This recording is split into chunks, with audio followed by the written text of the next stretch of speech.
Saudamos a todos os amados irmãos e irmãs, na paz de nosso Senhor e Salvador Jesus Cristo.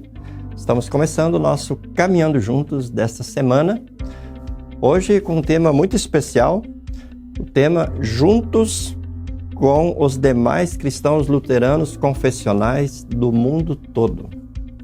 E por que estamos abordando esse tema?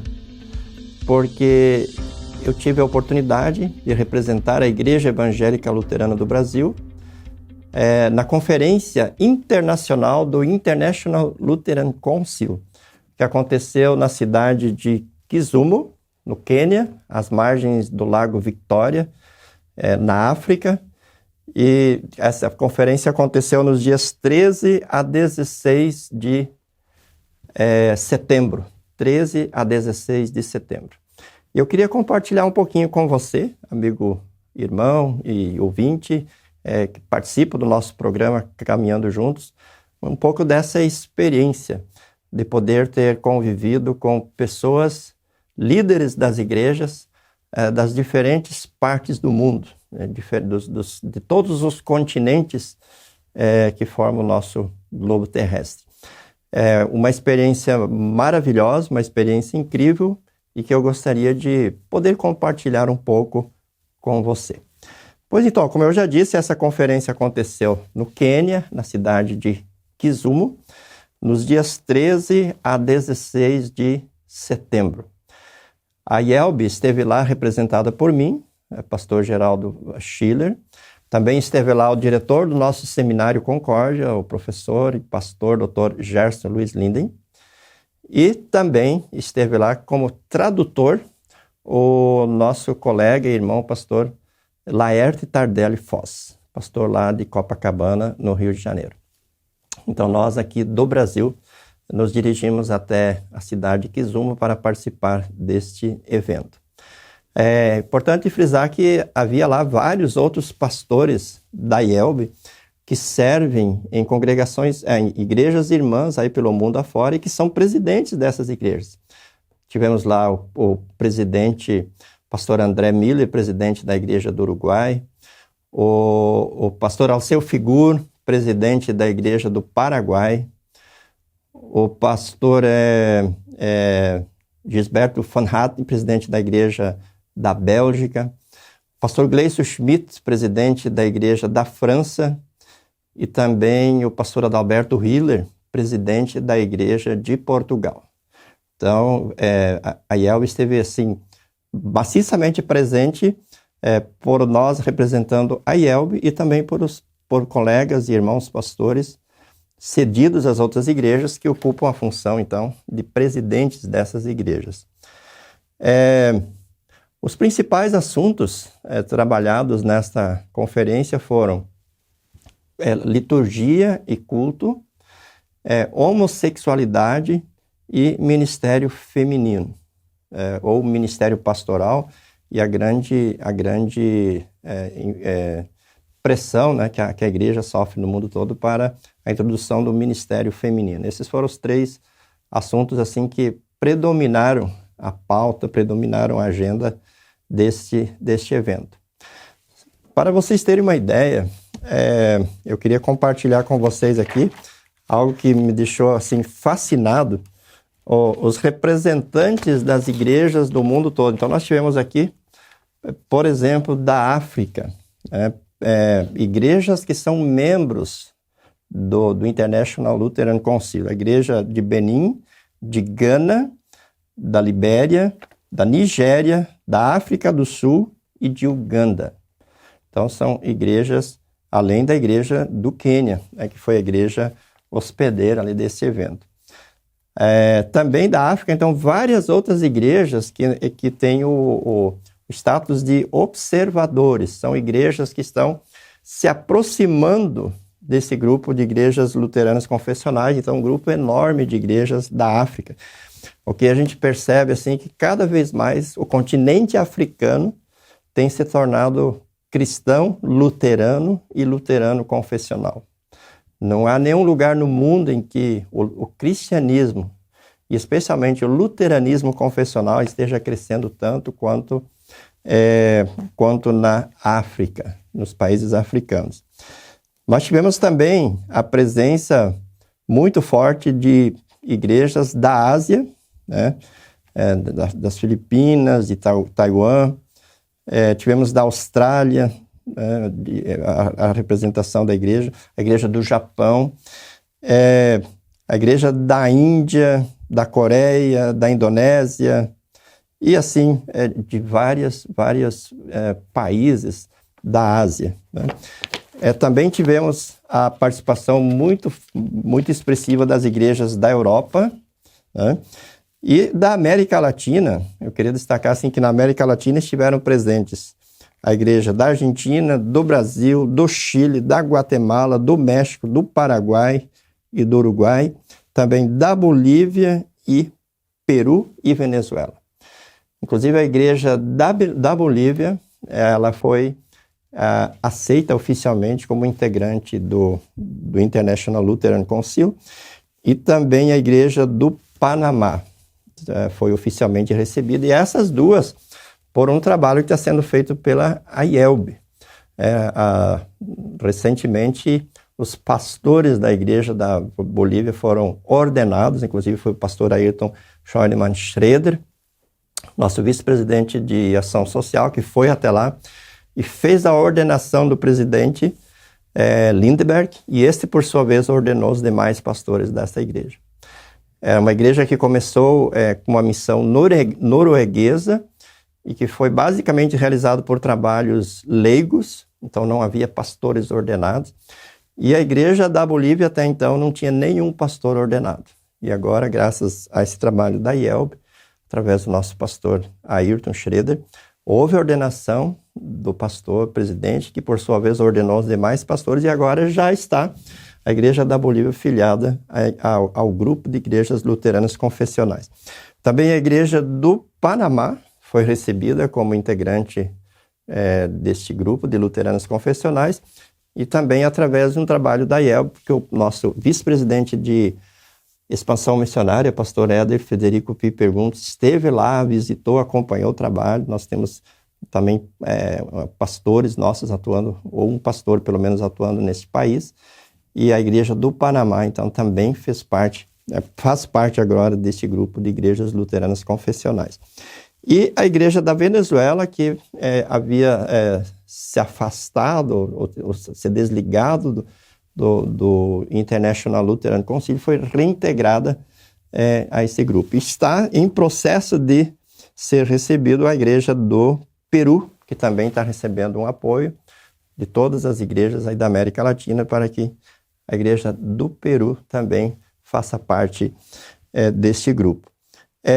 Da América do Norte, nós tivemos a presença, evidentemente, muito forte da igreja do Canadá, de duas igrejas dos Estados Unidos, destacando a Lutheran Church Missouri Synod, que é a LCMS, que é a nossa igreja mãe. Foi por meio do trabalho dos missionários da LCMS que o trabalho começou aqui no Brasil, e em 1904 foi fundada a Igreja Evangélica Luterana do Brasil. Portanto, uma reunião muito significativa. É maravilhoso poder ver o quanto a Igreja Luterana Confessional é grande no mundo todo. Nós tivemos presença de igrejas que estão se aproximando do International Lutheran Council, igrejas com 5 milhões de membros, como por exemplo, a Igreja de Madagascar, e também uma igreja muito grande lá do sul do Sudão, que está se aproximando do grupo das igrejas confessionais. No sábado, portanto, um dia após essa conferência, aconteceu uma reunião das igrejas que têm comunhão de púlpito e altar com a LCMS, a Lutheran Church Missouri Synod. E então foi uma reunião muito importante assim para dialogar sobre os principais temas, sobre os principais desafios, e como o luteranismo confessional pode, assim, de uma forma unida, conjunta, continuar realizando a missão de levar o evangelho, a boa nova da salvação para as pessoas. E no domingo de manhã, aconteceu um culto muito especial, na qual se firmou uma comunhão de culto e altar entre a Lutheran Church Missouri Synod e a Igreja do Sudão. Teve a participação, então, do arcebispo da Igreja do Quênia, o presidente da Lutheran Church Missouri Synod, o pastor Matthew Harrison, e também do bispo da Igreja do Sudão. E então se firmou esse convênio que vai ser ratificado na convenção da UCMS no próximo ano, nos Estados Unidos, mas já foi feito o convite, então, para que os irmãos lá da Igreja do Sudão participassem da Santa Ceia naquele culto. Já foi feita uma troca de cartas, né, de intenção e estabelecendo este convênio, o que mostra que as igrejas da África cada vez mais estão migrando, né, deixando a Federação Luterana Mundial, que segue uma linha bastante liberal, e estão migrando para esse grupo das igrejas luteranas confessionais, numa linha, digamos assim, mais conservadora, mais ligados às confissões luteranas, subscrevendo todo o livro de Concórdia, subscrevendo todas as confissões luteranas contidas no livro de Concórdia de 1580. Portanto, o que a gente pode perceber que o luteranismo confessional, ele está se fortalecendo, ele está crescendo, ele está abraçando cada vez mais um número maior de igrejas no mundo, mas de forma muito especial as igrejas da África, dos países da África. Uma coisa interessante também de observar é a forma como as igrejas se organizam. Nós, Igreja Evangélica Luterana do Brasil, temos uma estrutura que a partir das congregações, né, formamos os distritos, formamos o sínodo e temos um modelo administrativo presidencialista, né, com uma diretoria, com presidentes, com o presidente, com os vice-presidentes, né. Mas existe um grande número de igrejas que participam do International Lutheran Council que tem uma estrutura episcopal.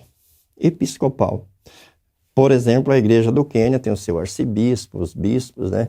E essa estrutura episcopal. A igreja lá do Sudão também é uma estrutura episcopal. E não há nenhuma dificuldade nisso, né? Porque a palavra de Deus não determina a forma como a igreja deva se organizar. Isso faz parte da liberdade cristã que nós temos, né? E cada igreja se organiza da forma que achar mais conveniente, achar melhor para a sua caminhada. O que importa é que as igrejas tenham a mesma confissão, né? A mesma confissão de fé, que é a confissão das Escrituras Sagradas, explicitadas de uma forma muito precisa no livro de Concórdia de 1580. No dia 14 de setembro, portanto, no dia da Santa Cruz, o dia em que a igreja comemora a Santa Cruz, o dia da Santa Cruz, coube a nós fazer a pregação na atividade de encerramento daquele dia, na ordem das vésperas, que ocorreu às 18 horas do dia 14. E o texto que nos foi indicado para fazer essa pregação foi o texto de 1 Timóteo 2, 1 a 7. E eu gostaria então de compartilhar com você brevemente um resumo da mensagem que nós deixamos lá em Kisumu para os integrantes desta conferência. E todas as mensagens ali, elas foram traduzidas. Quando não foram feitas na língua inglesa, foram traduzidas para a língua inglesa e também traduzidas para a língua russa, para o francês e também para o espanhol, para a língua hispânica. Então, realmente era um evento com uma organização muito grande, onde as pessoas podiam ouvir as mensagens na língua inglesa, na língua francesa, na língua russa e espanhola. Então, a mensagem que eu tive a oportunidade de anunciar na língua portuguesa, foi a única mensagem na língua portuguesa, defendendo então a nossa língua aqui do nosso país e também dos países aí da África e Portugal. A mensagem foi fundamentada no texto de 1 Timóteo 2, 1-7, onde lemos assim: Antes de tudo, peço que se façam súplicas, orações, intercessões e ações de graças em favor de todas as pessoas. Orem em favor dos reis e de todos os que exercem autoridade, para que vivamos vida mansa e tranquila com toda piedade e respeito. Isto é bom e aceitável diante de Deus, o nosso Salvador, que deseja que todos sejam salvos e cheguem ao pleno conhecimento da verdade. Porque há um só Deus e um só mediador entre Deus e a humanidade, Cristo Jesus, homem, que deu a si mesmo em resgate por todos, testemunho que deve ser dado em tempo oportuno. Para isso fui designado pregador e apóstolo. Afirmo a verdade e não minto. Mestre dos gentios na fé e na verdade. Destacamos aqui, como era o dia da Santa Cruz, as palavras do versículo 6, se referindo a Jesus, que deu a si mesmo em resgate por todos. Jesus deu a si mesmo em resgate por todos. E destacamos, então, a preciosa mensagem da cruz, a teologia da cruz. Quando Paulo escreveu aos cristãos de Corinto, ele escreveu assim: nós pregamos a Cristo e este crucificado, loucura para os gentios e escândalo para os judeus. Nós pregamos a Cristo e este crucificado. Então, Paulo mostra que a teologia bíblica, a teologia que ele vivia, que ele anunciava, era a teologia da cruz, porque pregamos o Cristo crucificado. E a teologia da cruz, ela é riquíssima, ela é preciosíssima, mas gostaríamos de compartilhar aqui os 3 destaques que fizemos lá por ocasião dessa conferência. O primeiro aspecto da teologia da cruz é que ela mostra o quanto Deus é justo. Se Deus disse, a alma que pecar, essa morrerá, ele cumpre essa palavra. O salário do pecado é a morte. Quem peca, ele se torna merecedor da morte. E Deus não abre mão da sua justiça. Deus não fecha o olho para o pecado. Deus não faz de conta que o pecado não existe. Deus é justo e se o pecado gera morte, é preciso que haja morte para que a justiça de Deus seja satisfeita. Quem deveria morrer somos nós, pecadores, porque nós somos os causadores do pecado, nós é que pecamos. E a cruz, ela mostra a justiça de Deus quando ele pune o pecado, quando ele exige que alguém morra por causa do pecado. E a cruz, portanto, é um instrumento de morte, um instrumento no qual o seu filho morre. Então, a teologia da cruz, ela nos mostra que Deus é justo e que Deus não ignora o pecado e que Deus não deixa o pecado passar impune. Ele pune, sim, o pecado. Mas para não punir o pecador, aí vem o segundo aspecto da teologia da cruz. Deus se mostra gracioso. O segundo aspecto da teologia da cruz é que Deus aplica essa punição sobre o seu filho, que morre na cruz. Para nos poupar, movido pelo seu amor, pela sua graça, pela sua misericórdia, Deus pune o seu filho na cruz do Calvário. E o terceiro aspecto da teologia da cruz é que Deus mostra, com essas suas ações, o quanto Ele deseja estar conosco, se relacionar conosco, e o quanto Ele deseja que nós estejamos com Ele depois na bem-aventurança eterna nos céus. Deus nos criou e nos deu a sua imagem para que Ele pudesse se relacionar conosco e nós com Ele. Esta imagem divina foi quebrada em nós pelo pecado e Deus então promete e Ele cumpre a sua promessa, Ele assume a natureza humana, Ele se torna um de nós, para que assim Ele possa viver em nosso meio, Ele possa caminhar conosco, Ele possa cumprir a lei em nosso lugar, possa morrer em nosso lugar na cruz e possa, conforme Jesus disse, estar conosco até os confins dos séculos, até o final dos tempos, e para que nós na eternidade estejamos com Ele. Portanto, esses 3 aspectos são preciosíssimos na teologia da cruz. Que Deus é justo, mas que Deus é gracioso, amoroso e misericordioso e que Deus pretende estar conosco. Deus faz questão de estar conosco e que nós estejamos com Ele na eternidade. Há muitas outras teologias em nossos tempos, teologia da glória, teologia da prosperidade, teologia da libertação, que talvez até tenham alguma mensagem de conforto, de consolo, nos momentos em que tudo está bem, no momento em que tudo está tranquilo na vida das pessoas, quando há saúde, quando há dinheiro. Mas quando vem a enfermidade, quando vem a crise, essas outras teologias não têm nada a dizer ao ser humano.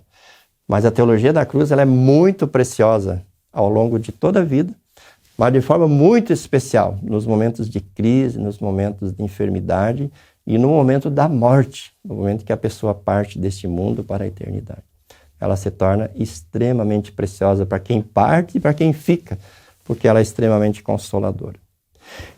E ficou evidente em toda a nossa conferência lá que o grande desafio do luteranismo confessional é preservar esse tesouro, é não permitir que o liberalismo ou tradicionalismo excessivo sufoquem essa mensagem, impeçam que essa mensagem seja transmitida, seja compartilhada e seja vivida. Então esse é o nosso grande desafio também aqui no Brasil, enquanto Igreja Evangélica Luterana do Brasil, junto com todos os cristãos do mundo todo, receber essa herança que nós temos, o luteranismo confessional, é usufruir essa riqueza, é viver essa riqueza, é preservar essa riqueza, mas acima de tudo também compartilhar, anunciar, proclamar essa maravilhosa mensagem da cruz para as pessoas no Brasil, na América Latina e em todo o mundo. Que Deus Espírito Santo ilumine e abençoe você, e que você saiba que, como luterano confessional, você não está apenas entre irmãos e irmãs aqui neste país tão grande, tão bonito que é o Brasil, mas você tem irmãos e irmãs luteranos confessionais em todo o mundo, em todo o mundo, em toda a América Latina, em todo o mundo, e de uma forma cada vez mais expressiva no continente africano, onde há muita pobreza, onde infelizmente as pessoas têm muitas restrições, muitas limitações por conta da grande pobreza, da grande crise que se manifesta em grande parte da África, mas há uma fé bíblica, cristã, luterana, confessional, genuína, que é impressionante, que é maravilhosa, e nós como igreja podemos dar graças por todos aqueles cristãos que lá estão, podemos orar por eles e podemos continuar fazendo o nosso trabalho para que o Evangelho chegue a cada vez mais corações também naquele continente. Já temos um trabalho muito bonito em Angola, um trabalho muito bonito em Moçambique, também no Quênia, já tivemos uma participação através do pastor Vintele, que pastoreou a congregação lá em Nairobi.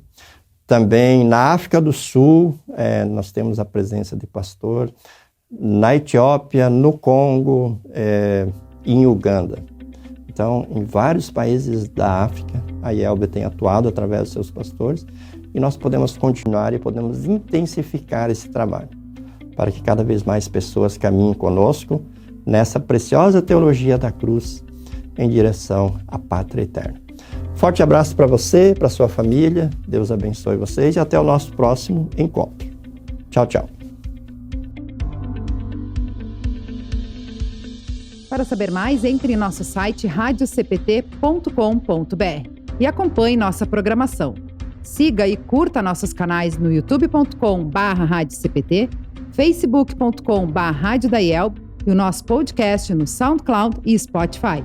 E compartilhe a mensagem de Cristo para todos.